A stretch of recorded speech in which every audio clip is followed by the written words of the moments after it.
Sydney Water provides sustainable water, wastewater, stormwater and recycled water services to the greater metropolitan Sydney, Blue Mountains and Illawarra district.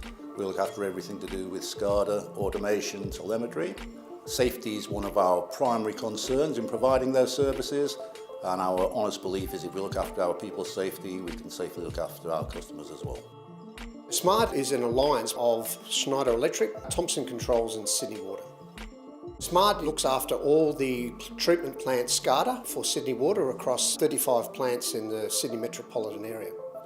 Safety is a big element of the program, and over the last 2 years it's wonderful that we've been able to achieve a zero safety TRIFR.